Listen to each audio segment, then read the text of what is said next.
سيدنا مولانا محمد وعلى آل سيدنا مولانا محمد وأصحاب سيدنا مولانا محمد وبارك وسلم وصل عليه صلاة وسلام عليك يا سيدي يا رسول الله وعلى آلك وأصحابك يا حبيب الله صلى الله عليك يا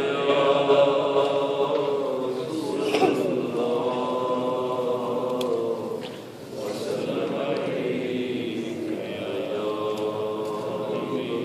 حبيب الله صلى الله عليك يا رسول الله وسلم عليك يا حبيب الله صلى الله عليك يا رسول الله وسلم عليك يا حبيب الله حمد و صلوات کے بعد آج قرآن پاک کی سورہ مریم کی آخری 3 آیتیں سورہ طٰہٰ، سورہ انبیاء اور سورہ حج تلاوت کی گئی۔ سورہ حج کی آخری آیت باقی۔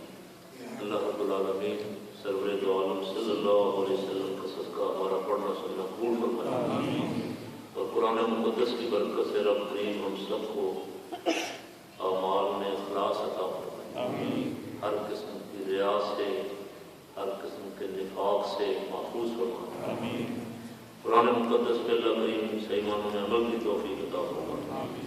جن آیات پاک میں سورہ طٰہٰ میں سورہ طٰہٰ سے جو پہلے آیتیں تلاوت کی گئی ہے سورہ مریم کی 3 آیتیں، پہلی آیت میں ارشاد فرمایا کہ وہ لوگ جو ایمان لائے اور اچھے عمل کریں گے ہم انہیں محبوب بنا دیں گے، وہ اللہ کی مخلوق کے محبوب بن جائیں گے۔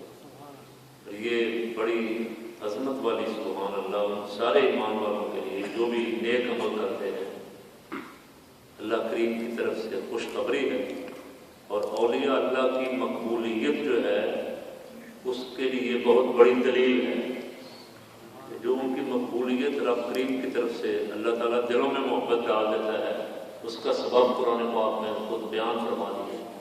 فرمایا ایمان بھی لائے اور نیک عمل بھی کیے، قریب ہم انہیں لوگوں کے ان کی محبت لوگوں کے دلوں میں ڈال دیتے، لوگ ان کی طرف کھینچے چلے ہیں۔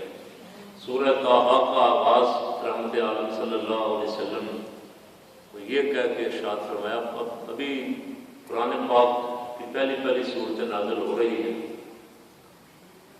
اور اللہ کریم بڑے پیار و محبت کے ساتھ ناز محبوبی کے ساتھ سرور عالم صلی اللہ علیہ وسلم کو مخاطب فرما کے کہیں یا ایھا المزمل، کہیں یا ایھا المدثر، کہیں طٰہٰ سے یا ایھا المزمل میں بھی یہی تھا، مزمل میں اٹھیے اور اللہ کے حضور کھڑے رہیے، لیکن ساری رات نہیں، کچھ رات کا کچھ حصہ۔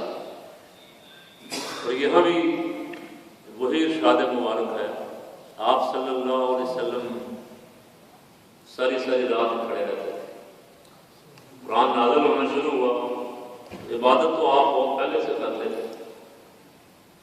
غار حرا میں جب وحی آئی ہے، اعلان نبوت آپ نے فرمایا یا آپ کو نبوت عطا فرمائی گئی، تو اس سے پہلے بھی نبی پاک صلی اللہ علیہ وسلم عبادت فرماتے تھے اور اللہ کی عبادت کرتے تھے۔ اس پہ میں نے ایک دفعہ گفتگو کی تھی کہ سید عالم صلی اللہ علیہ وسلم سب سے پہلے سجدہ کرنے والے۔ روز مصعب جب پوچھا گیا کہ الست بربکم، کیا میں تمہارا رب نہیں ہوں؟ اللہ کریم نے ساری مخلوق، اس میں نبی، ولی، غوث، کتب اور عوام سب تھے، مومن اور مشرک بھی سب تھے، ساری مخلوق جو تھی، سب سے پوچھا گیا کہ بھائی میں تمہارا رب ہوں، تو سب سے پہلے جس ذات کریم نے اللہ کریم کی وحدانیت کا اقرار فرمایا وہ نبی کریم صلی اللہ علیہ وسلم۔ حضور سید عالم صلی اللہ علیہ وسلم نے سب سے پہلے عرض کیا کہ یا اللہ تو ہمارا رب ہے، پھر باقی ساری مخلوق نے حضور کی اتباع میں کہا قالوا بلا تو ہمارا رب ہے۔ تو سرکار نے ہر جگہ ہی پہل فرمائی هو الاول والآخر والظاہر والباطن۔ حضرت شیخ محقق شیخ عبداللہ مدثر بھی رحمۃ اللہ علیہ نے لکھا کہ یہ آیت پاک اللہ کی حمد بھی ہے، کملی والے کی نعت بھی ہے۔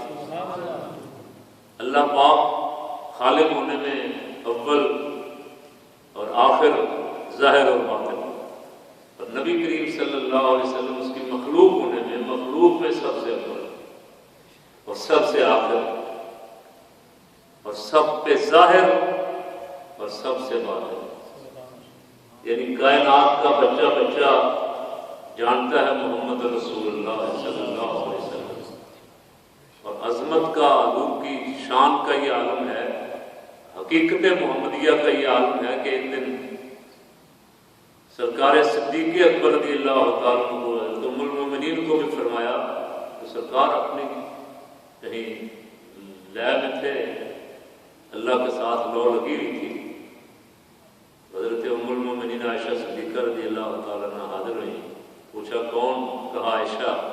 کہا کون عائشہ؟ عرض کی بنت ابو بکر، فرمایا کون ابو بکر؟ بعد میں جب تھوڑی دیر بعد یہ کیفیت ختم ہوئی تو ام المومنین نے پوچھا یا رسول اللہ ایسا ایسا ہوا، تو فرمایا مجھ پہ بعض اوقات ایسے ہوتے ہیں کہ میں اللہ کے دربار میں حاضر ہوتا ہوں، وہاں نہ کوئی نبی، نہ کوئی رسول، نہ کوئی ملک مقرب، کسی کو پر مارنے کی بھی اجازت نہیں، میں ہوتا ہوں یا میرا خدا ہوتا ہے۔ تو سید عالم صلی اللہ علیہ وسلم اعلان نبوت سے قبل بھی آپ عبادت فرماتے تھے اور اسی رب کی عبادت کرتے تھے، اس کی معرفت تو آپ کو عطا فرمائی گئی تھی، عطا فرما کے بھیجا گیا تھا، اس کے لیے تو بہت سارے دلائل آپ ربیع الاول شریف کے مہینے میں الحمدللہ سنتے رہتے ہیں۔ یہاں ارشاد ہو رہا ہے سرکار ساری ساری رات کھڑے ہیں، پاؤں مبارک سجے ہوئے ہیں، ورما اللہ کریم ارشاد فرما رہا ہے طٰہٰ مَا أَنزَلْنَا عَلَيْكَ الْقُرْآنَ لِتَشْقَىٰ، اے پیارے حبیب ہم نے قرآن اس لیے تو نازل نہیں کیا کہ آپ مشقت میں پڑ جائیں، آپ کی تکلیف جو ہے، آپ کی مشقت اللہ کریم سے بھی گوارا نہیں ہے۔ فرمایا حبیب آپ ساری رات نہ کھڑے رہا کریں، قُمِ اللَّيْلَ إِلَّا قَلِيلًا، ہم نے اس لیے تو نہیں نازل کیا کہ آپ ساری ساری رات کھڑے رہیں، آپ کا بھی، آپ کے جسم مبارک کا بھی آپ پہ حق ہے، آپ کچھ دیر آرام فرمائیں اور کچھ دیر اللہ کے روح کھڑے ہوں، لیکن کمال یہ تھا رحمت عالم صلی اللہ علیہ وسلم کا کہ سرکار کھڑے ہوں، بیٹھے ہوں، چل پھر رہے ہوں، یا لیٹے ہوں یا سوئے ہوں، کسی حالت میں بھی ذکر الہی سے غافل نہیں تھے۔ ایک دن بستر مبارک پہ سو گئے، اٹھ کے نفلوں میں کھڑے ہو گئے، کسی خادم نے پاس سے کی یا رسول اللہ آپ پہ تو نیند طاری ہو گئی تھی، نیند طاری ہو جائے تو وضو کرنا ضروری ہے، آپ نے وضو نہیں فرمایا، تو فرمایا میری نیند میرا وضو نہیں توڑتی، میری آنکھیں سوتی ہیں، میرا دل جاگتا رہتا ہے۔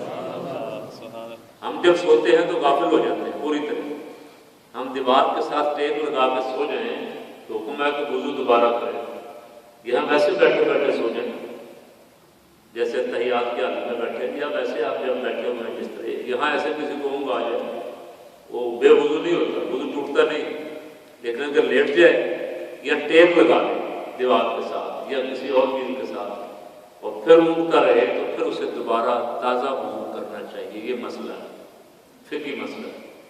سید عالم صلی اللہ علیہ وسلم کی خصوصیات میں سے یہ خصوصیت یہ بھی تھی کہ سرکار کی نیند حضور کا وضو نہیں توڑتی تھی، حضور فرماتے میری صرف آنکھیں سوتی ہیں، میرا دل جاگتا رہتا ہے، یہ دل ہر وقت اپنے رب کی یاد میں مشغول رہتا ہے، اور باقی سب کو تو یہ حکم فرمایا اذکروا اللہ ذکرا کثیرا، اللہ کا کثرت سے ذکر کرو، اور کملی والے کو ارشاد ہو رہا طٰہٰ مَا أَنزَلْنَا عَلَيْكَ الْقُرْآنَ لِتَشْقَىٰ، ہم نے اس لیے نازل تو نہیں فرمایا کہ آپ ساری ساری رات دے رہے ہیں، مشقت میں پڑ رہے ہیں۔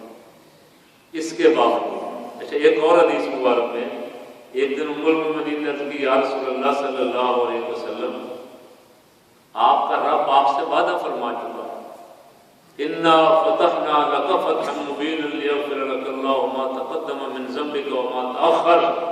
آپ کے اگلوں پچھلوں کو بھی معاف فرما چکا آپ کے صدقے. معاف فرمائے گا، آپ کا سبب بخشے گا، آپ سے وعدہ فرما چکا بخشش کا. اس کے باوجود بھی آپ اتنی مشقت فرماتے ہیں. بڑا قابل غور جملہ ہے، سننے کے لائق ہے اور ہمارے سب کے لیے. فرمایا افلا اکون عبدا شکورا. اے عائشہ، اللہ نے اگر مجھ پہ اتنی مہربانیاں کی ہیں تو کیا میں اس کا شکر گزار بندہ نہ بنوں؟ اب یہ ساری رات جو گزرتی ہے یہ اس کے شکر میں گزرتی ہے کہ یا اللہ تیرا شکر ہے، تیری مہربانی ہے کہ تو نے اتنی کرم نوازیاں فرمائی. تو بندے کو اگر اللہ بہت عطا فرما دے تو اسے خدا کو بھول نہیں جانا چاہیے. مرتبہ عطا فرما دے، علم عطا فرما دے، تقویٰ عطا فرما دے، مال عطا فرما دے، کوئی منصب عطا فرما دے، جس طرح بھی مرتبے میں رب کریم اس کے مرتبے میں اضافہ فرمائے، اسے اللہ کا اور زیادہ شکر گزار ہونا چاہیے. حضرت سیدنا امام اعظم ابو حنیفہ رحمۃ اللہ علیہ کا واقعہ ایک دفعہ سنایا تھا. ایک صاحب آ گئے، انہوں نے عرض کی سرکار وہ مال کہیں رکھ کے بھول گیا، بڑا تلاش کیا، خزانہ کہیں کسی جگہ رکھا تھا کچھ تھوڑا بہت بھول گیا، وہ بڑا تلاش کیا ہے نہیں مل رہا، کوئی وظیفہ بتائے. اور میں جا کے نفل پڑھتا، آج رات ساری نفل پڑھ تیرا خزانہ مل جائے. ابھی جا کے کھڑا ہی ہوا تھا، پہلی رکعت میں تھا، شیطان آ گیا، اس نے بہت فلانے کا پڑھا ہوا تھا. اس نے جلدی جلدی 2 رکعتیں مکمل کی، خزانہ مل گیا. سبحان صبح آپ کے حاضر ہوا. حضور بہت مہربانی، آپ کی مہربانی، بڑی شفقت آپ نے فرمائی. آپ نے جو ارشاد فرمایا تھا میرا کام ہو گیا. بس ابھی میں کھڑا ہی ہوا تھا کہ اسی وقت مجھے یاد دلا دیا. تو فرمایا پھر اس کے بعد کہا بس اس کے بعد میں لیٹ گیا. فرمایا کتنا اچھا ہوتا ہے اگر اس کے بعد تو ساری رات شکرانے کے نفل پڑھتا رہتا، اللہ کے شکر ادا کرنے کے لیے کھڑا رہتا. اس لیے کہ جب بھی آپ نفلوں میں کھڑے ہوں گے، تراویح میں کھڑے ہوں گے، نماز میں کھڑے ہوں گے یا اللہ کے ذکر کے لیے بیٹھیں گے تو وہ بار بار حملہ کرے گا، بار بار، کبھی ادھر سے آئے گا، کبھی ادھر سے آئے گا، کبھی ادھر سے آئے گا. آپ دیکھ لیں نماز میں پتہ نہیں کس طریقے سے حملہ کرے. تو اللہ کریم سے دعا مانگتے رہنا چاہیے کہ رب کریم اپنی حفاظت میں رکھے اور ہمیں اپنے شکر کی توفیق عطا فرمائے زیادہ سے زیادہ. یہ جتنا ہمیں عطا فرمایا ہے اللہ کی قسم ہم ایک سانس کا بھی شکر ادا نہیں کر سکتے. ایک سانس اگر رک جائے، ابھی بھی تھوڑا سا ٹمپریچر بڑا فرق ہوتے ہیں اور ٹمپریچر بھی برطانیہ کا اتنا لاہور والا تو نہیں تھا اور جیکب آباد والا نہیں تھا، 50 سے اوپر.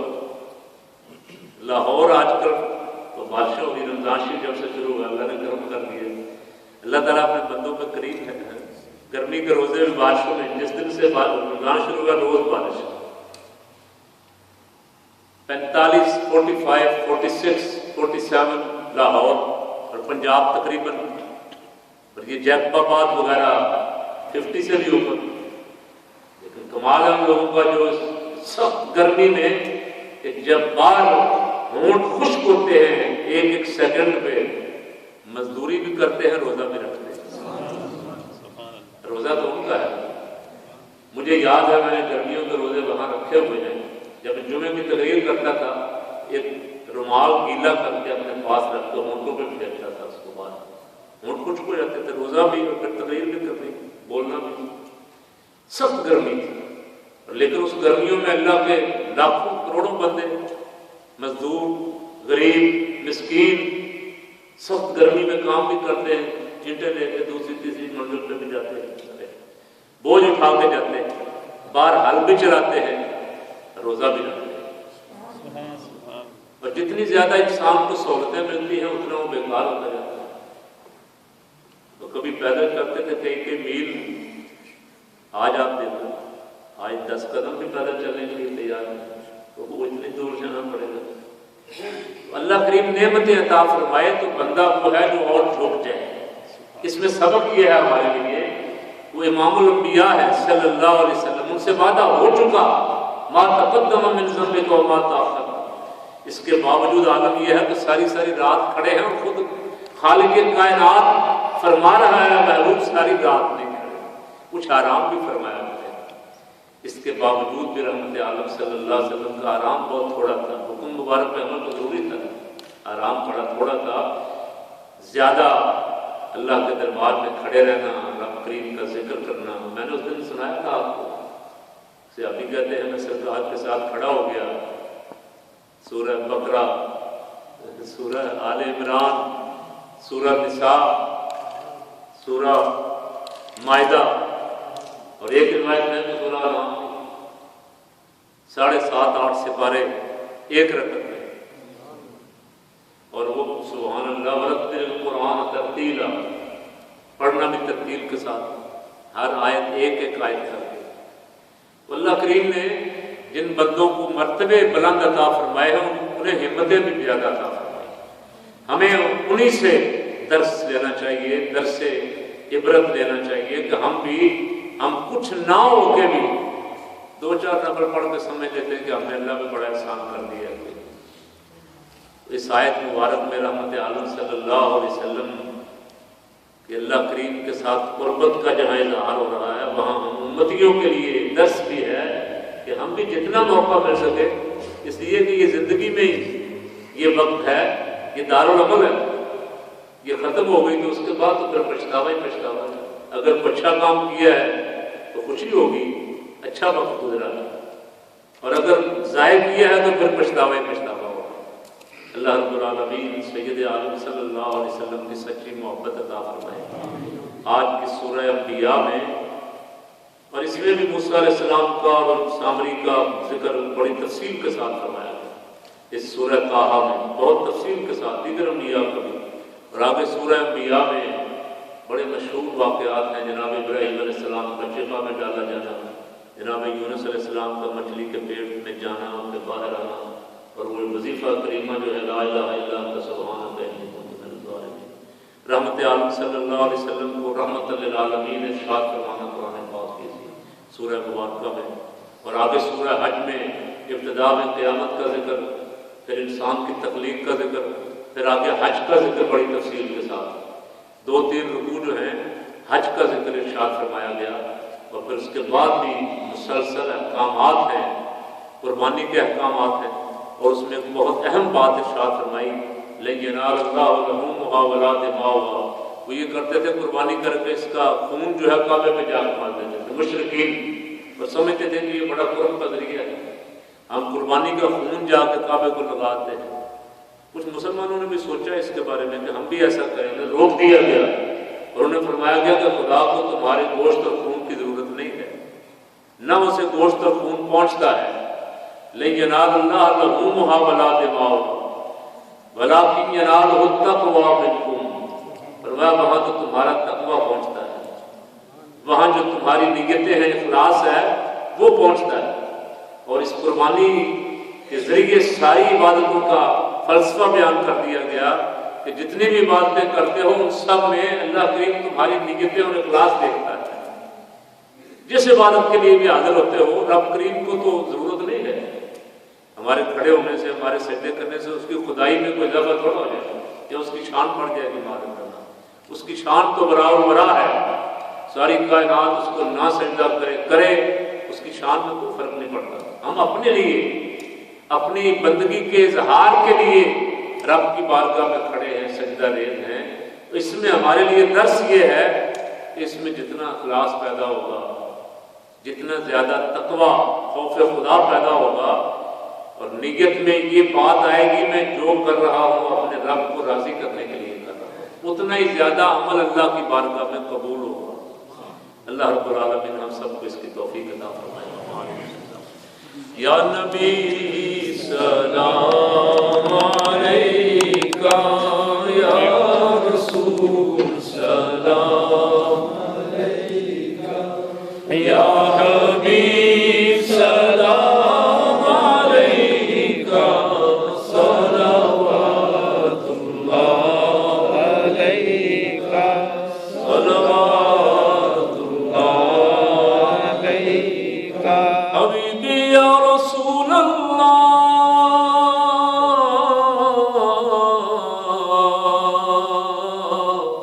آپ کے در کی جہاں کی ہے امیری، آ گیا ہے ذوف پیری، للہ کیجے دستگیری، یا نبی سلام علیکہ، یا رسول سلام علیکہ، یا حبیب سلام علیکہ، صلوات اللہ علیکہ، صلوات اللہ علیکہ، حبیبی یا رسول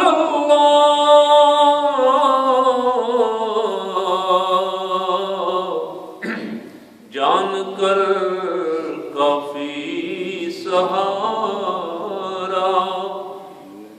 لے لیا ہے در تمہارا، خلق کے وارث خدا را، لو سلام اب تو ہمارا، یا نبی سلام علیکہ، یا رسول سلام علیکہ، یا حبیب سلام علیکہ، صلوات اللہ علیکہ، صلوات اللہ علیکہ، دست بستہ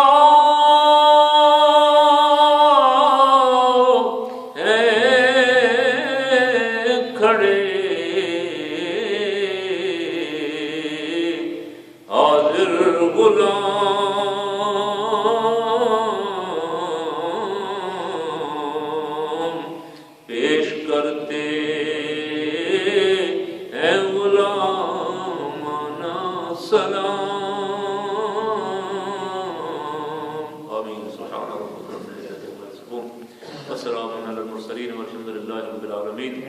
یا اللہ دربار مصطفیٰ میں حاضری قبول فرما، درود و سلام کی زیادہ سے زیادہ توفیق عطا فرما، درود و سلام کی برکت سے دلوں کو روشنی اور نور عطا فرما، یا اللہ خیر و برکت نصیب فرما، نوستوں اور بلاؤں سے محفوظ فرما، جتنے حاضر ہیں یا اللہ ان کے بھی اور تمام جمیع مسلمانوں کے گھروں میں خیر و برکت نازل فرما، یا اللہ رمضان پاک کا صدقہ نوستوں اور بلاؤں سے محفوظ فرما، زمینی آسمانی آفات و بلیات سے محفوظ فرما، سب کی دعائیں قبول فرما، یا اللہ سب کی مرادیں پوری فرما، حضور رحمت عالم صلی اللہ علیہ وسلم کی جمیع امت کی مغفرت فرما، صلی اللہ تعالی علی حبیبہ سیدنا مولانا محمد و آلہ و اصحابہ اجمعین برحمتک یا